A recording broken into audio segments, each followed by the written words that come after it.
जय हिंद दोस्तों। जैसा कि हम कर रहे हैं एमपी पुलिस में आए हुए प्रीवियस ईयर क्वेश्चन जो कि आने वाले एग्जामों के लिए होने वाले इम्पोर्टेंट। कोई भी एग्जाम अगर आप देते हो तो ये क्लास आपके लिए होने वाली है इम्पोर्टेंट। और अगर अच्छा लगे तो लाइक सब्सक्राइब और कमेंट जरूर करके बताएं। तो चलिए शुरू करते हैं। क्वेश्चन नंबर फर्स्ट है, निम्नलिखित में से कौन कर्नाटक संगीत की त्रिमूर्ति का अभिन्न अंग नहीं है। तो कर्नाटक संगीत की त्रिमूर्ति से तो जो है बहुत बार बहुत सारे एग्जामों में क्वेश्चन पूछा गया है, तो आपको ध्यान में रखना है। तीन जो है त्रिमूर्ति के नाम से जाना जाता है, जो त्यागराज जी, मुथुस्वामी दीक्षितर और श्यामा शास्त्री शामिल हैं। और उसमें जो है वेंकट मक्की शामिल नहीं है, तो आपको ये ध्यान में रखना है। वेंकट मक्की 17वीं शताब्दी के एक प्रसिद्ध संगीत शास्त्री थे जिन्होंने मेलकर्ता प्रणाली दी थी, वे त्रिमूर्ति में शामिल नहीं है। तो आपको ध्यान में रखना है, त्यागराज, मुथुस्वामी दीक्षितर और श्यामा शास्त्री जो है वो त्रिमूर्ति का अभिन्न अंग है। क्वेश्चन नंबर 2, भारतीय राष्ट्रीय कांग्रेस के बारे में निम्नलिखित कथनों पर विचार करें और असत्य कथन चुनें। अब आप ये देख सकते हो कि ऐसे क्वेश्चन जो है सीजीएल जैसे एग्जामों में भी आते हैं और एमपी पुलिस में भी पूछे गए हैं, तो आने वाले एग्जामों के लिए इंपॉर्टेंट हो सकते हैं। तो फर्स्ट है, 1907 में कांग्रेस नरमपंथ और गरमपंथ में विभाजित हो गया था, सही है। 1915 में कांग्रेस का पुनर्मिलन हुआ, सही है। भारतीय राष्ट्रीय कांग्रेस की स्थापना 1886, ये गलत हो जाएगा।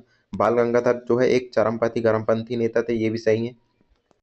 लेकिन ये जो है 1886 ये गलत है, जबकि 1885 में जो है गोकुलदास तेजपाल संस्कृत कॉलेज में ए हुम द्वारा इसकी स्थापना आईएनएस की स्थापना की गई थी। तो आपको ये ध्यान में रखना है। क्वेश्चन नंबर 3, निम्नलिखित में से कौन कैबिनेट मिशन 1946 की विशेषता नहीं है। तो भारत ब्रिटिश प्रांतों और भारतीय राज्यों का एक संघ होगा। दूसरा है संघीय सरकार विदेशी मामलों और संचार से निपटेगी। तीसरा है रियासतें संघ के सीधे नियंत्रण में होगी। और चौथा है मुस्लिम लीग 29 जुलाई 1946 को कैबिनेट मिशन की स्वीकृति को वापस लेते हुए एक प्रस्तावित पारित करेंगे। तो अपना जो आंसर आ जाएगा, गलत पूछा है इसने, जिसमें आएगा रियासतें संघ के सीधे नियंत्रण में होंगी, ये गलत था, है ना। तो बाकी जो है चीजें सही थी।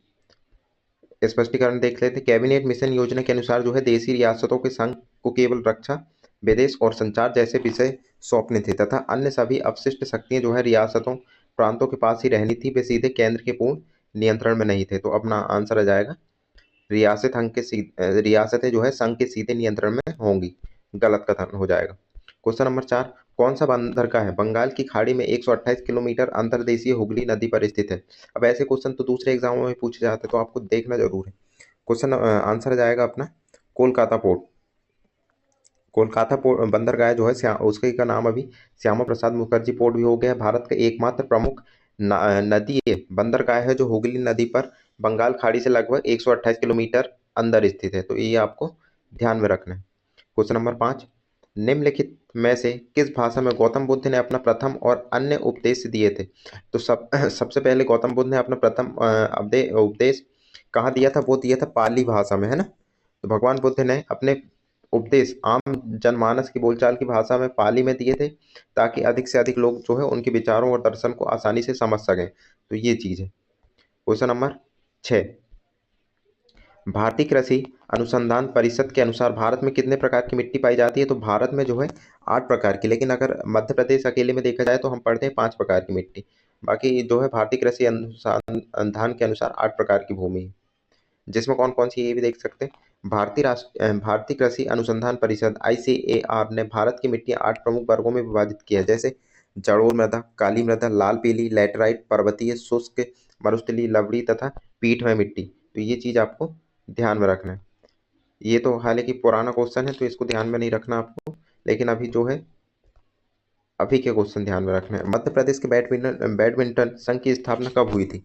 तो ये भी क्वेश्चन पूछा जा सकता है कि भाई मध्य प्रदेश में जो है बैडमिंटन संघ की स्थापना 19 अक्टूबर 1946 में की गई थी। मध्य प्रदेश में प्रथम जो है बैडमिंटन एसोसिएशन की स्थापना 19 अक्टूबर 1946 को कहाँ की गई थी, ये भी ध्यान में रखना है, जबलपुर में। वर्तमान में इसका मुख्यालय इंदौर में स्थानांतरित कर दिया गया है। तो पहले जब स्थापना हुई थी तब जबलपुर था, अब जो है इंदौर हो गया। तो ये चीजें है। क्वेश्चन नंबर 9, प्रसिद्ध भारतीय क्रिकेटर चंदू सरवटे का जन्म कहाँ हुआ है। तो मध्य प्रदेश से जो भी संबंधित है उनको याद में रखना पड़ेगा अपने को।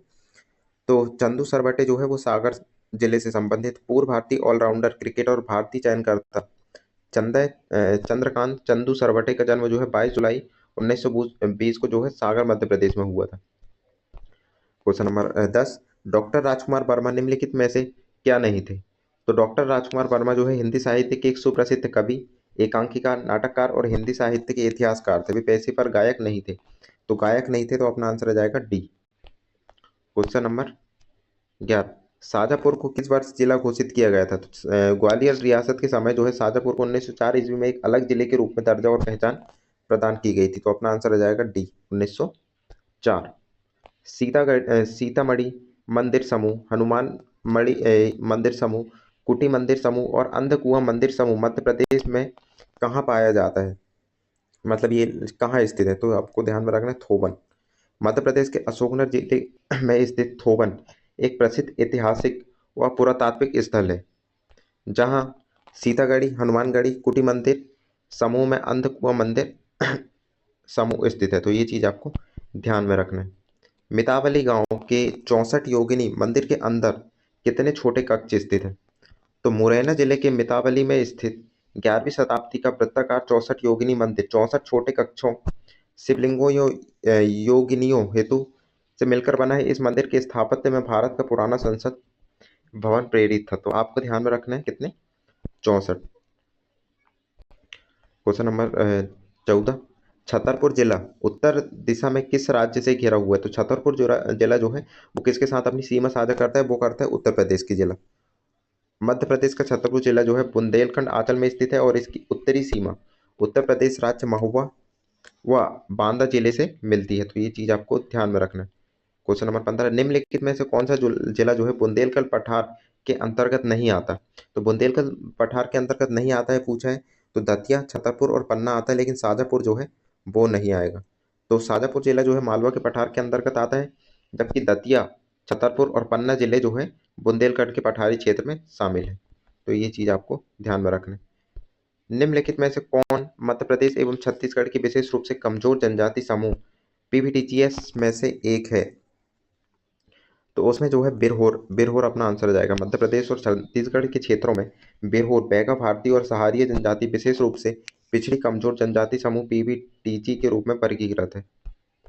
क्वेश्चन नंबर 17, मध्य प्रदेश उच्च न्यायालय के मुख्य न्यायाधीश के रूप में किसके कार्यकाल के दौरान इंदौर पीठ को भारत के राष्ट्रपति द्वारा उच्च न्यायालय की स्थायी खंडपीठ घोषित किया गया था?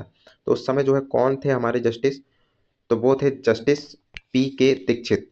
जस्टिस पी के दीक्षित के मुख्य न्यायाधीश कार्यकाल के दौरान सन 1968 में राष्ट्रपति के आदेश द्वारा इंदौर और ग्वालियर खंडपीठों को स्थायी दर्जा दिया गया था। तो ये चीज आपको ध्यान में रखना था। उस समय जस्टिस कौन थे? हाई कोर्ट के जो जस्टिस थे वो थे पी के दीक्षित। मध्य प्रदेश राज्य पुनर्गठन, ये भी पुराना है क्वेश्चन।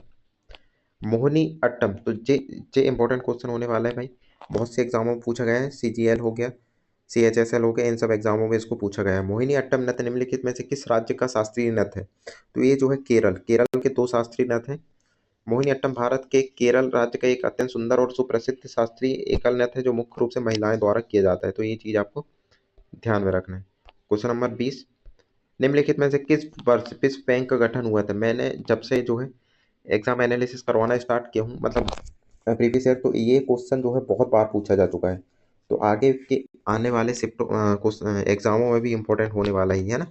विश्व बैंक की स्थापना जो है 1944 में ब्रेटन वुड्स सम्मेलन में हुआ था, और इसका जो मुख्यालय है वो अमेरिका में है ना, ब्रेटन वुड्स सम्मेलन में। ये चीज आपको ध्यान में रखना है। वर्ल्ड बैंक और आईएमएफ की स्थापना दोनों जो है ब्रेटन वुड्स सम्मेलन में इसकी स्थापना हुई थी, और दोनों को जो है जुड़वा बहन कहते हैं। तो ये चीज भी आपको ध्यान में रखना है।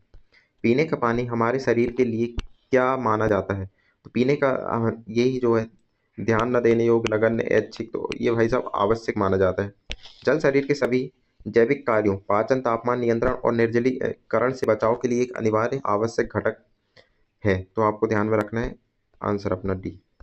निम्नलिखित में से कौन सा एक बंद क्लोजल सिस्टम का उदाहरण है? क्लोजल सिस्टम का उदाहरण बोले तो ओवन, भाप या टरबाइन, धातु कर्म। तो फ्रिज जो है वो एकदम क्लोज्ड सिस्टम है अपना।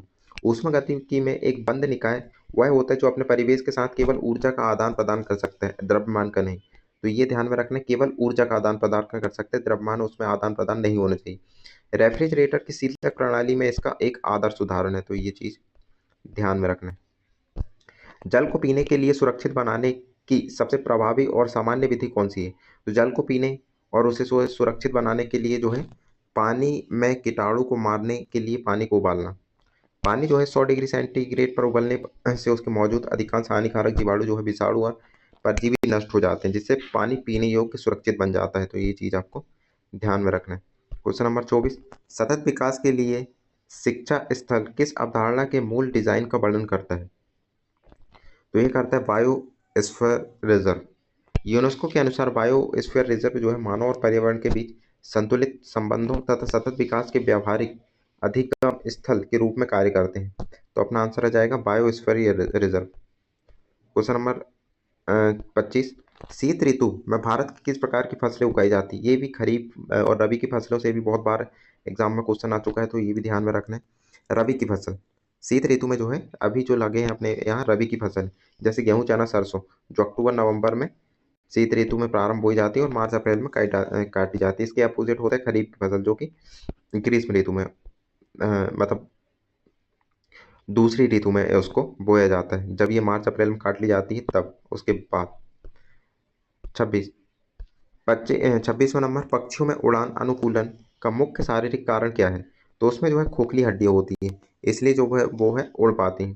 तो पक्षियों की हड्डी के अंदर से खोखली और वायु कोषों में युक्त होती हैं, जिसमें उनके शरीर का भार बहुत हल्का हो जाता है और उन्हें उड़ने में आसानी होती है। तो इसलिए जो है अपना आंसर आ जाएगा खोखली हड्डियां।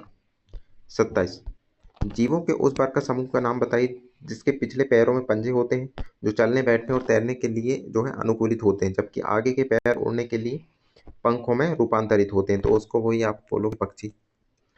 पक्षी वर्ग में जीवों के अग्रपात उड़ान के लिए पंखों से परिवर्तित हो जाते हैं और पश्चपात जो है चलने, तैरने और टहनियों से पकड़ने के लिए अनुकूलित होते हैं। तो ये चीज आपको ध्यान में रखना है।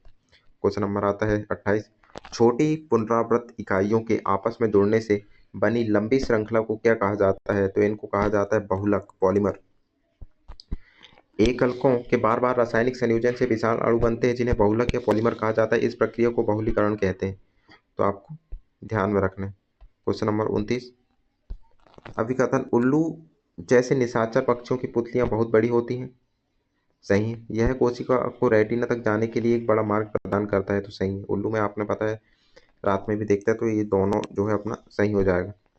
ए और आर दोनों सत्य है, आर ए का सही स्पष्टीकरण है। रात के अंधेरे में कम रोशनी में भी स्पष्ट देखने के लिए उल्लू की आंख की पुतली और कॉर्निया बड़े होते हैं, जिससे अधिक से अधिक जो है प्रकाश रेटिना तक पहुंच पाता है।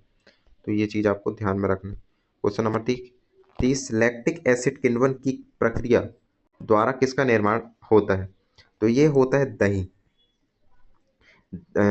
दूध से दही बनाने की प्रक्रिया में लैक्टोबैसिलस जीवाणु दूध में मौजूद शर्करा लैक्टोज को लैक्टिक एसिड में परिवर्तित कर देता है, जिससे दही जमता है। तो ये चीज आपको ध्यान में रखना है। क्वेश्चन नंबर आता है फिर नेक्स्ट, प्रकृति में ज्ञात सबसे बड़ी एकल कोशिका किसकी होती है? तो ये होती है भाई सब शुतुरमुर्ग का अंडा।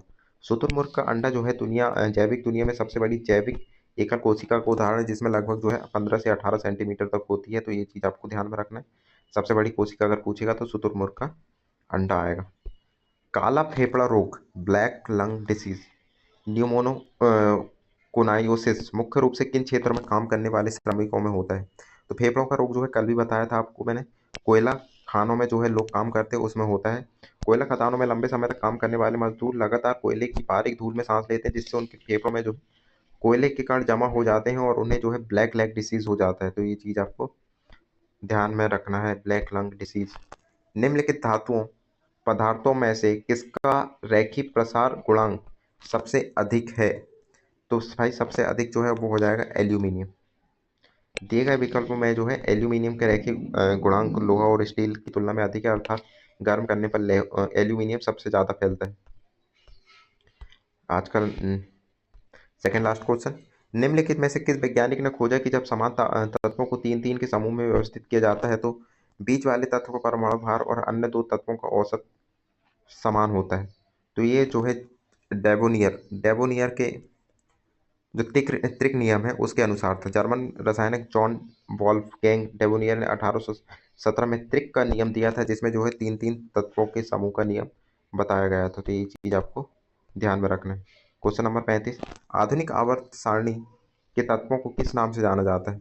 तो आधुनिक आवर्त सारणी, ये भी क्वेश्चन बार बार पूछा गया है, बहुत सी बार मैंने जब जब सॉल्यूशन कराया है तब तब बहुत बार आया है। तो चलकोजन, आवर्त सारणी में जो है 16 तत्वों के समूह ऑक्सीजन, सल्फर, सेलेनियम, टेलेनियम, पोलोनियम को जो है चलकोजन अयस्क बनाने वाले तत्व कहा जाता है। तो अपना आंसर हो जाएगा चलकोजन। बाकी आपको क्लास कैसी लगती है कमेंट करके जरूर बताएं, और सब्सक्राइब भाई सब्सक्राइब जरूर करें। Thank you.